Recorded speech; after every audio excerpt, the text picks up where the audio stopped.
Hello guys!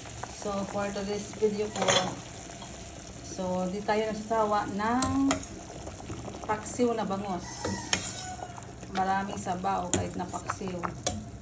Ayan, so maglagay tayo ng ito, gulay na ampalaya.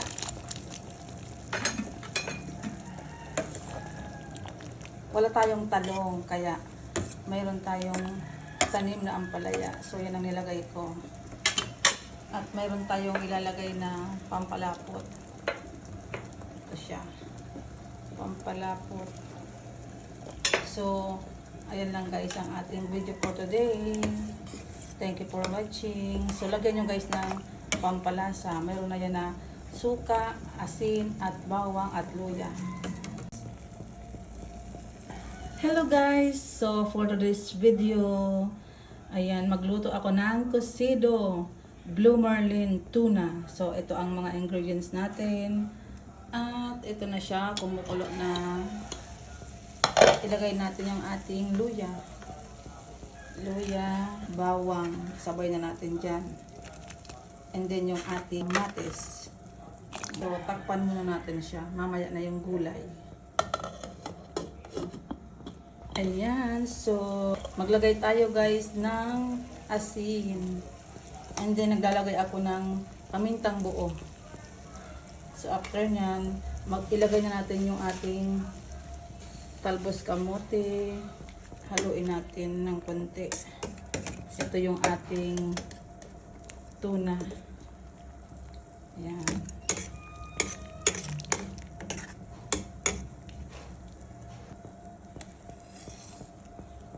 Ilagay natin yung sili. So, takpan muna natin siya. Ito na siya guys. Lagyan na natin ng calamansi juice. Pwede kayo guys maglagay ng pampalasa. So, nilagay ko lang dyan asin. Okay na siya akin.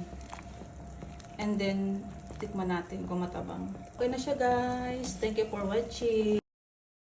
Hello guys. So, ito po ay Blue Marlin. Yan, tuna. So, iprito lang natin. So, ayan, may ground black pepper ako.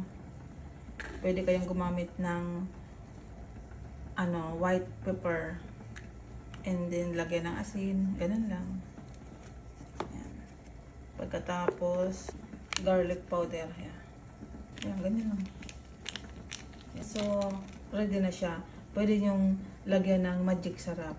Tapos, lagyan natin ng calamansi. Kung walang calamansi, lemon, pwede rin. Then, ipapride na natin siya. Ayan, mainit na. Ilagay natin yung butter. Natin yung tuna.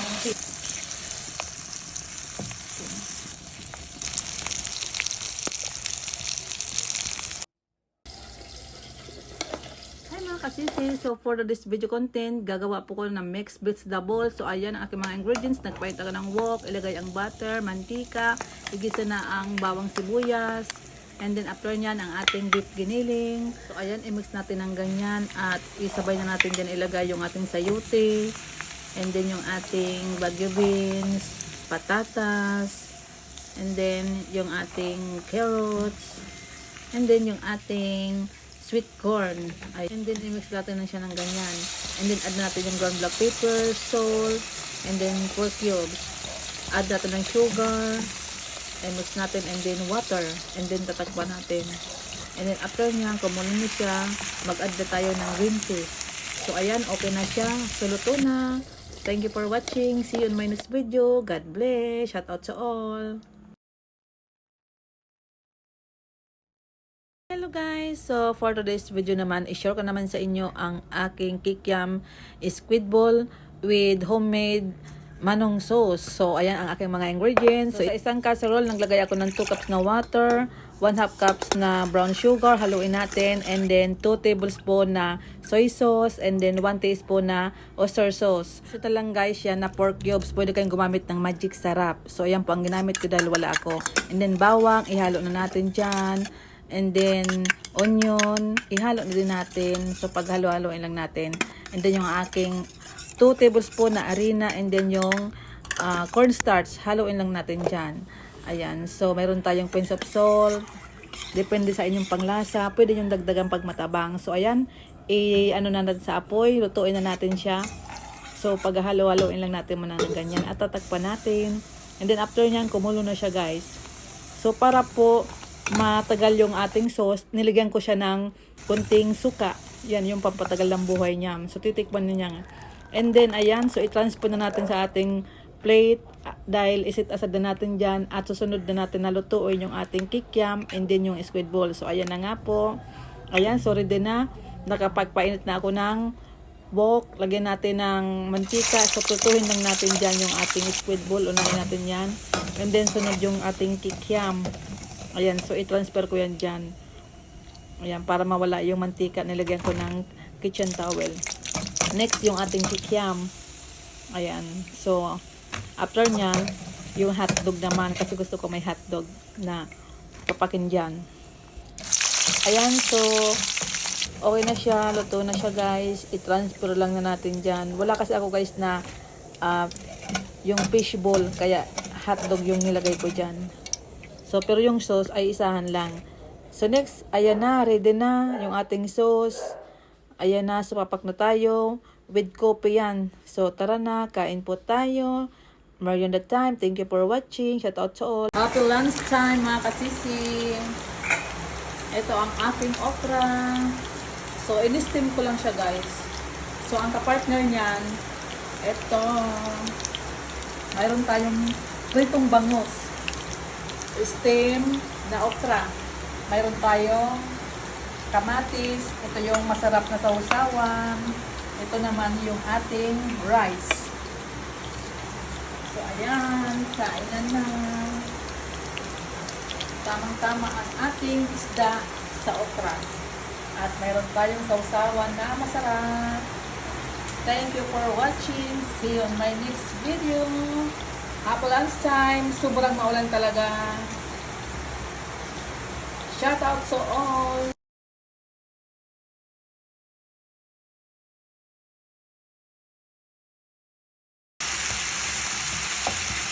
Hello mga kanguso. So for today's video ay magluluto po ako ng butter garlic broccoli. So ayan, i-slice ko na siya ng maliliit. After nyan, hugasan ko lang po siya. At i-drain ko siya sa strainer para mawala yung mga excess water. And then nagpainit ako ng wok. Ayan yung aking butter. Lagyan ko ng mantika. At yung ating meat. And then stir fry ko lang siya ng ganyan. And then after nyan, lagyan ko ng ground black pepper, salt. So ayan, mix lang natin ng maigi. So after nyan, tatakpan muna natin. And then open natin siya. So ilalagay natin dyan yung ating broccoli. Ako guys ng water, para ilalagay ko dyan is boiled water na. Para mabilis na maluto. And then naglagay muna ako ng isang pirasong beef cubes. Ayan yung ating water. Nilagay na natin. So katamtaman lang guys, at tinansya ko lang yung water para hindi siya masyadong maraming sabaw, kunti lang. So tansyahan lang po yung aking pagluluto. Ayan, so ayan guys yung diskarte ko, hindi ko siya in-stir fry kanina yung sibuyas dahil ang ginilagay kong sibuyas is white onion and then garlic guys. So ganyan lang yung ginawa ko para half cook lang yung ating white onion and then yung ating garlic. So paghahalo-haloin ko lang siya dyan. So, shout out muna guys sa ating mga solid supporters, my viewers. So, ayun guys, tapos na. And then, kainan na. Thank you for watching. Hello mga kanguso. So, for today's video, i-share ko naman sa inyo ang aking miswa soup with enoki mushroom. So, nagpainit ako ng kawali. And then, i-stir fry ko na yung aking beef giniling. Lagyan ko ng pinipit na bawang, sibuyas. And then, i-add ko na yung kamatis and then yung bell pepper. So, sabay-sabay ko na siyang igisa. And then, tatakpan ko siya. After nyan, and then, i-mix muna natin ng ganyan. At, kulong-kulo na yung tubig ko. So, after na nakulo ng tubig, nilagay ko na dyan. At, ilalagay ko na yung aking miswa. So, ilagay ko na yung patula. At imimix ko na siya ng ganyan. So, ayan na po ang aking enoki mushroom. Lagyan ng asin. At lalagyan ng pampalasa. So, nilagay ko guys is pork cubes or beef cubes. So, nilagay ko siya ng dahon ng ampalaya. So, okay na yan. So, maraming salamat sa inyong pananood. So, i-transfer ko na yan sa aking serving plate or bowl at kain na.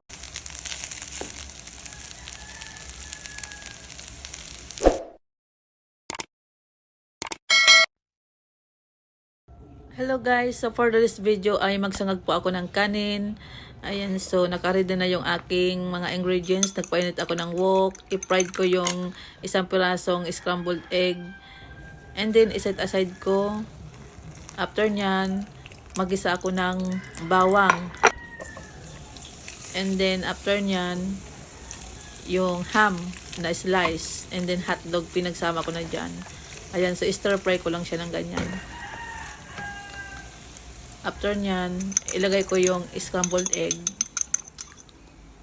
At i-mix ko lang siya ng ganyan. So, kapag nabuo-buo na siya, ilalagay ko na yung ginamos natin na sinangag.